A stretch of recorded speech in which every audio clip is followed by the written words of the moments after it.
Connecticut Botanical Garden of Healing was designed for families who have lost children to gun violence to heal.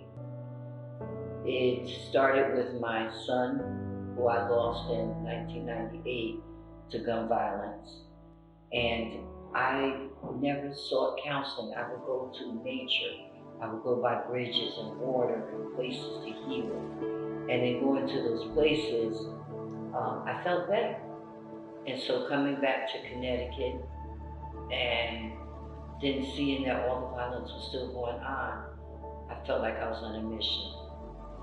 God had given me just one more thing I could do for my child. And that was to make sure that he wasn't forgotten and that his memory will live on forever. No one gives a person the right to take someone's life. They don't have that right. But when they do it, it's a domino effect. It hurts not only the mother and the father, it hurts their siblings, it hurts their children, even the families where the perpetrator commits the act. They lose their son or daughter to a correction center for a lengthy time. Marlene had met someone who is at the Marsh. He was formerly staff at the Marsh Botanical Garden, and he recommended that she come meet with me. And when she first came, she asked me about planting a garden on behalf of her son. And we plant trees all the time here, so I thought she was asking for a tree to be planted in honor of her son. And she said, no, I don't want it just for him. I want it for all victims of gun violence, and a place that where everyone can be remembered who's lost their lives. I met this young lady named Kim Washington. And Kim Washington has an organization called Mothers Demanding Action. She contacted me when I went into the newspaper, and I was like, I need to find people. I need to find people that have lost children to gun violence, and I want the mothers to contact me.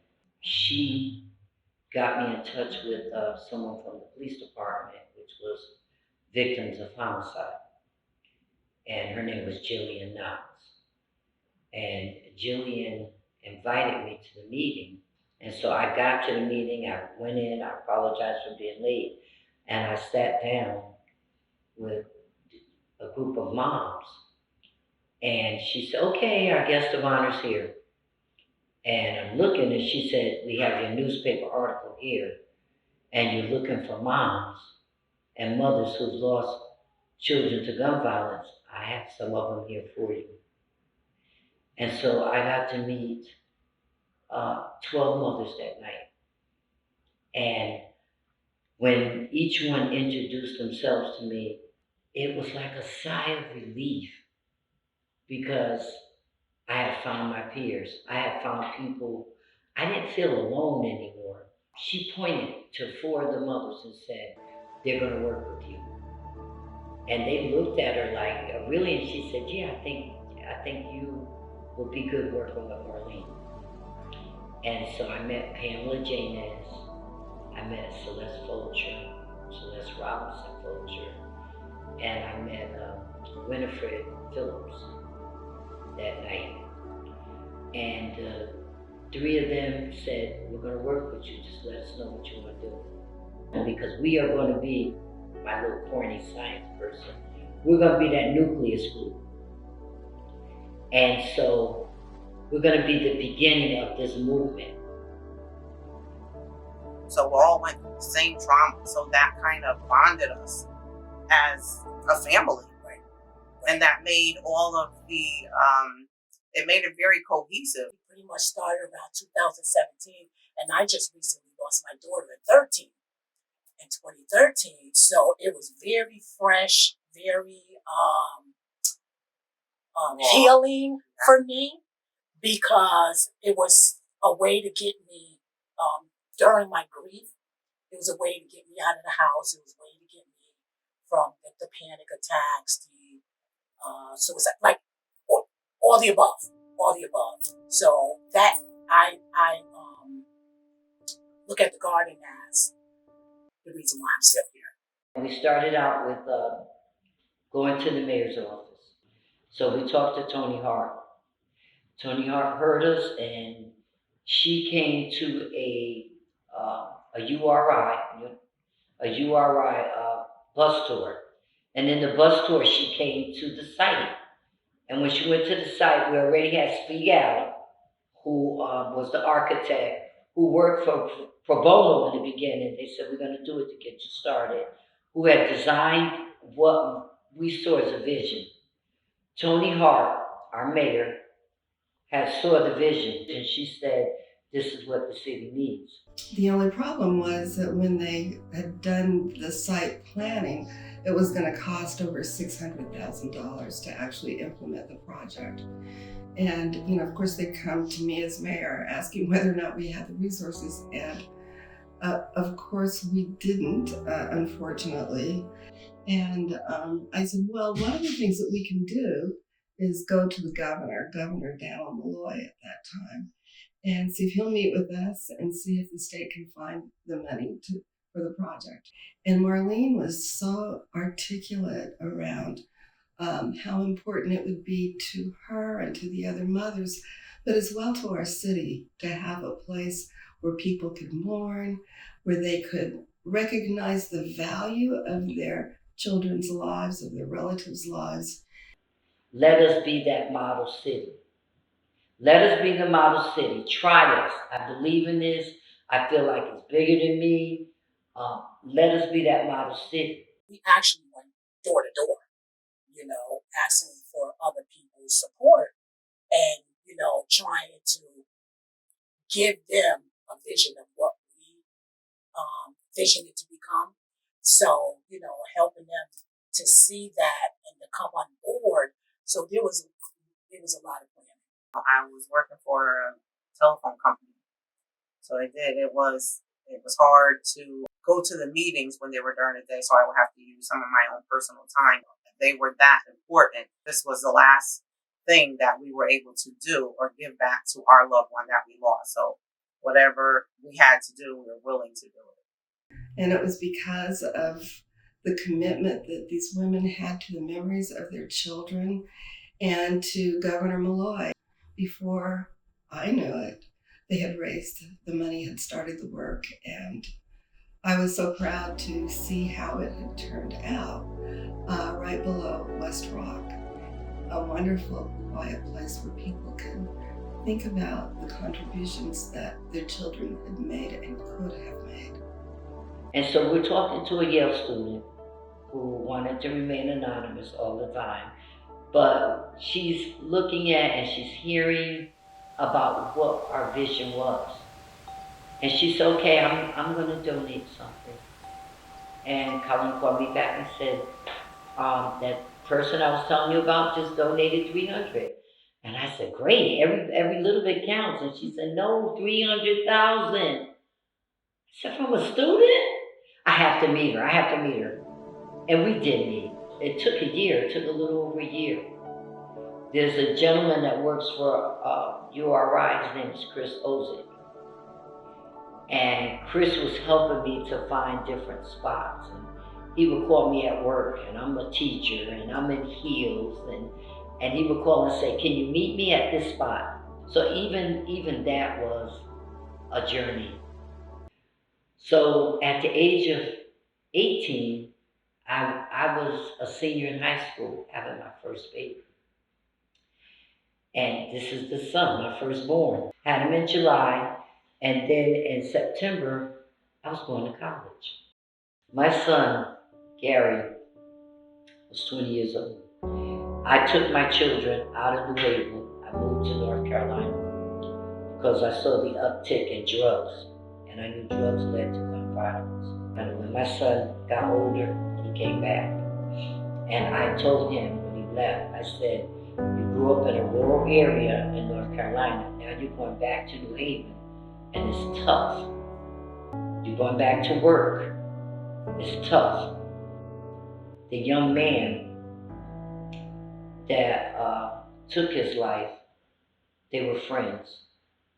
They grew up together.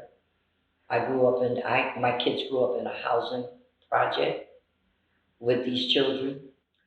My son was in that neighborhood. He grew up in the neighborhood. He was back in the neighborhood. He felt comfortable in the neighborhood. He met people in the neighborhood.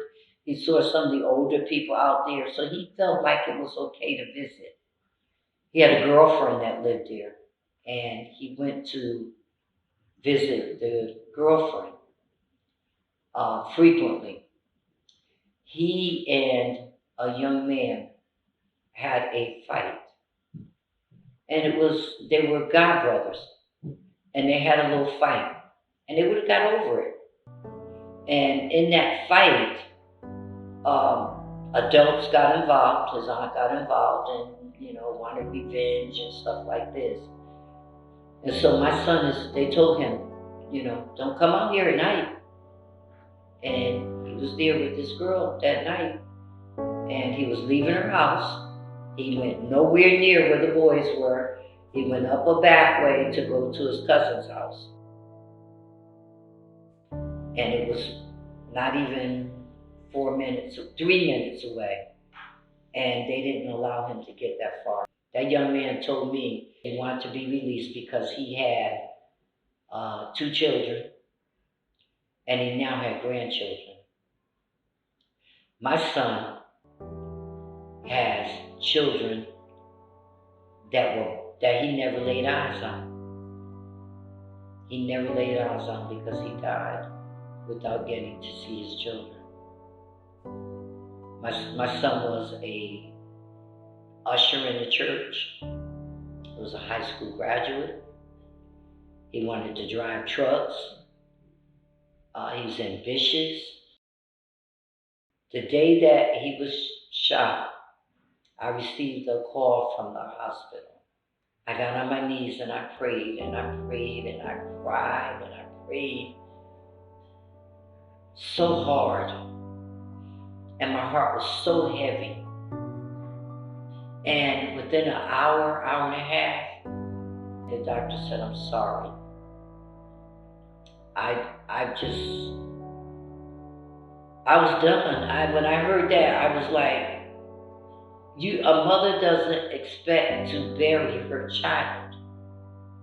And here I was looking at my child left before me. He didn't get to live the life that I lived. I didn't like God anymore. I was like, why would you do this? Why, he's got children getting ready to be born, and his kids got to grow up without a dad. And, why would you take him? I had to keep telling myself, you have 2 more daughters. You have 2 daughters. You have 2 daughters. You got to live for them. They need you. They're hurting too. And you got to live for them. The young man that killed my son is now on parole. And I said, gee, I just wanted him to do all of his 30 years. But they let him out, and he gets to resume his life. And thinking about how Gary never got an opportunity to see any of his. It's enough. It's time out. Every time you look at a different brick or we add a brick, it's time out. So we thank those who are stepping up and want to be mentors to our middle school students and take time with them. Well, the first time I met Miss Marlene, it was a welcome introduction. She had sort of an infectious, personality. And once Ed told me she had an endeavor to create a botanical garden, I thought it was a good opportunity for our organization to be of assistance to her to try and make that a reality for her. We started our organization. It's called MAILS, Men Achieving Leadership Excellence and Success. In 1997 at Eastern Connecticut State University. We've always tried to assist the community in different ways, and we're husbands, we're fathers, we have daytime jobs, but when the call is out there, we try and help. So I think the youth in our communities need more incentive to do other things. As it stands right now, you have a lot of 2-parent families that are both at work all day. Kids have nothing else other, than to kind of find out by themselves what they want to do. And sometimes they don't have supervision, and that kind of translates into their teen years. And from then on, they've already built up a circle of friends, some of which might not be the best, and it kind of gets them into trouble sometimes, and it begins a long track of just misguided decisions, and eventually going to jail, because we know the school to prison pipeline is a big issue in our community. I think our state and city officials sometimes say and talk a good one, but it never really gets done. Like us as young black men, we had to evolve. We had our issues too. Like, we learn from our mistakes. We don't have to fight. We come to the table and talk. Like, actually just going out there and working and putting those bricks down. Can't come and teary-eyed. It's okay. It's all right. Like a bunch of my cousins and stuff like that. Like, I had to do bricks in there. I felt like I was doing it for them. It was cathartic. It kind of helps you realize that you're doing what you can to leave a legacy, leave their name, leave their memory. I had students that I lost. And Miss Marlene, she took the initiative to, I want to stand on this. I want to do something. She did not budge. She did not budge. So, I love them. Mm-hmm. Salute. It's a place to renew strength, to continue the fight, to eliminate the guns that people in our community have, largely young people have, that do so much damage to the people that they kill and maim, but also to their own souls. This garden was the first that we know of that was entirely dedicated to victims of the city's, what you might call, you could just kind of daily shootings, not a mass shooting event. From that, other cities have come to learn about this model. So the town of Bridgeport created a garden, and now there's another one in our adjacent town of Hamden that's being planned. And Philadelphia is also working on planning their garden. I do think they're starting a movement about creating really sacred places for people to come together and honor the lives lost and advocate for change. My vision is that when we get to the tree of life, if we get that far, that's it. That if we have to do anything else after that, we would not have to lay a date band down. We could lay a brick down and say 2027, one name. 2028 on a brick, one name. I've seen people come in there to read books. I've seen people come in there to meditate. I've seen people come in there to pray. They came in there, we even found out there was a wedding in there. Yeah, someone actually had a wedding. Because of the beauty of it all. 10, 20 years from now, it will be as beautiful as it is right now. Absolutely. As human beings, we gather in communities to be safe. Otherwise, we could live, alone in a cave somewhere, but we come together to be safe. And when we have leaders like Marlene who have ideas about how we can become safer, better members of our community, we should follow them. We should also work together, no matter who we work with, to assure that we are all safe, that our children can grow, and that they can have their children and be safe, so that we have a whole system of safety in place. It's the one reason that we come together as human beings.